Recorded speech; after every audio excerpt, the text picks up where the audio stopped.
Fear. It's a small word, but it's had this enormous grip on my life. But not all fears are created equally. Some fears are healthy, a kind of caution that helps us navigate real dangers. For instance, we instinctively know how to handle a hot stove carefully, dive safely into a pool, or maintain distance from a wild animal. That makes sense. Healthy fear has a protective quality. It's grounded in reality. Most of my fears, however, were not these rational, healthy fears.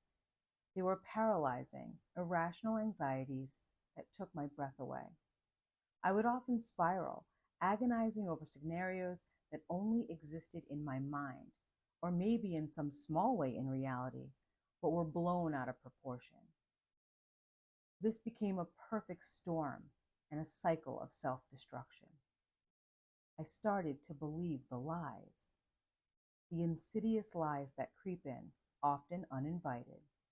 Lies like, people are mad at me, or I'm not good enough, or I have no value. These thoughts slowly poisoned my mental well being and weighed down my spirit.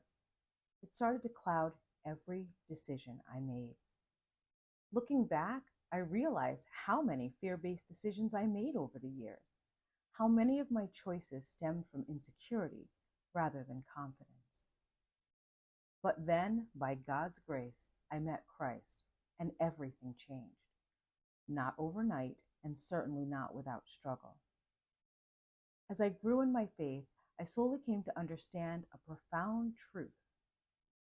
Everything that weighed me down was not mine to carry. Jesus had already borne my burdens on the cross, the lies of the enemy, the fear, the constant self-doubt. These were not my inheritance. This realization brought incredible freedom, a deep healing I wish I'd known much earlier in my life. Over time, as I found wise mentors and incredible women of faith to guide me, I grew even more. Their wisdom, their love, their belief in me and in God's promises began to restore me. And as I stepped further into women's ministry and eventually into speaking, I felt called to share these stories, the stories of women who overcame adversity by clinging to the promises of Christ. That's how Well and Grace, my new podcast, was born. It's a space created for Christian women who seek encouragement and inspiration through stories of faith, stories from the Bible, and stories of women today who've tasted the living water of Christ and found hope and renewal. One of the most powerful influences on the podcast was the story of the woman at the well in John 4:1 through 42. This story resonated so deeply with me, and maybe it will with you too. In the Gospel of John, we learn that the Samaritan woman went to Jacob's well at high noon, a time of day when most women avoided the oppressive heat. It's often assumed that she chose that time deliberately, perhaps out of shame, wanting to avoid the judgmental glances and whispered ridicule of others. Fear of judgment, fear of rejection. I know I've been there, and maybe you have too. But then she met Jesus. In a single encounter at the well, her entire life changed. Jesus offered her the living water, which quenches our deepest thirst and heals the wounds we try so hard to hide. If you're unfamiliar with this story, I encourage you to read it and see for yourself how Christ meets us where we are, no matter what we've been through.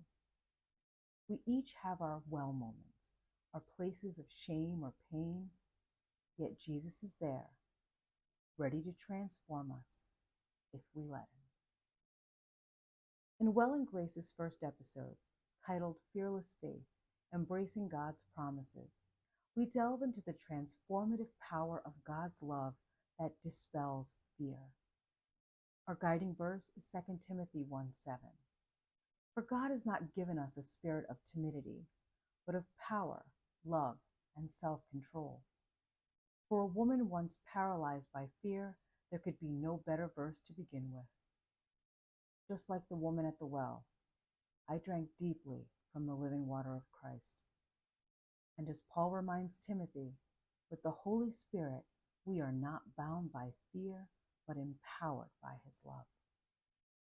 So I ask you this: what fears are you carrying today? What lies are weighing you down? I invite you to take your own journey to the well and experience the freedom that comes from surrendering those fears to Jesus. I'd love to hear your thoughts, your stories, and what fears you may be handing over to Christ today. Please feel free to share in the comments. And don't forget to subscribe to Well and Grace on Apple Podcasts or YouTube. Join us each week for encouraging episodes filled with inspiring interviews, faith-filled devotions, and practical resources for spiritual growth. Let's take this journey together toward a life of freedom, one step at a time. My name is Regina Bartlett, host of Well and Grace, and I look forward to seeing you again. God bless. See you soon.